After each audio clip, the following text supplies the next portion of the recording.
Itacokia rĩa thirikari kũregeria mĩkana ĩmwe ĩrĩa yagathĩkĩtwo na muoroto wa kũhotomia gũtherema gwa kĩng'ũki gĩa COVID-19 rĩraiyũkirio na moko merĩ nĩ ya Kenya matekũmenya ũgwati ũrĩa ũngĩcoka kũmauma na thutha.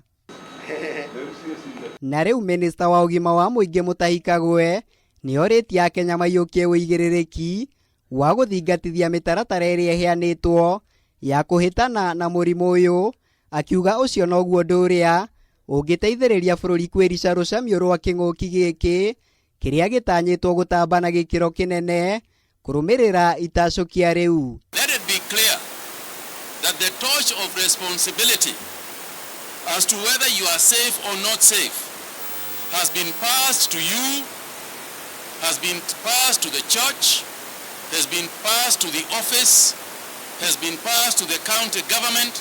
Rĩtana rĩrĩ rĩheanĩtwo rĩrĩ na ithabu rĩa arwaru a mũrimũ ũyũ gũkũ bũrũri-inĩ rĩrũgamĩire andũ 8,250 thutha wa andũ angĩ 183 kũhithũrio na mũrimũ ũyũ rungu rwa mathaa 24.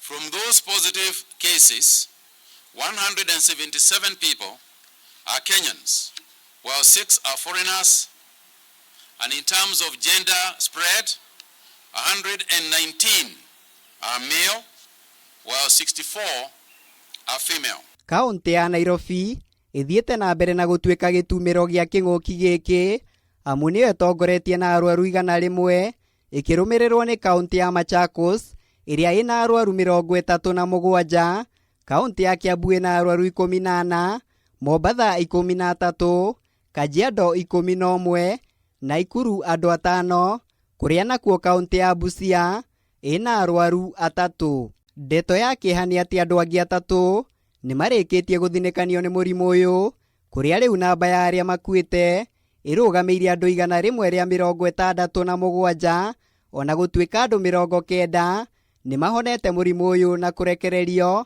namba ya arĩa mahonete rĩu ĩkĩrũgamĩra andũ 2,504. We did not open because we have contained the disease. We opened for 2 reasons. Number 1 is the balance between economic activity and our health concerns. Nayo kamĩtĩ ĩrĩa yathukĩirwo wĩra wa gũthuthuria ciĩko cia thĩna wa kĩmeciria gatagatĩ-inĩ ka Kenya kumana na kĩng'ũki kĩa mũrimũ wa COVID-19 nĩneanĩte riboti yayo kũrĩ ministry ya ũgima wa mwĩrĩ gũkĩrĩkana gatagatĩ-inĩ ka Kenya 10 hatiagĩte ũmwe wao ũrĩ na thĩna ũyũ. Ngĩribotera Kameme TV, njĩtagwo Mũirũrĩ wa Kang'ara.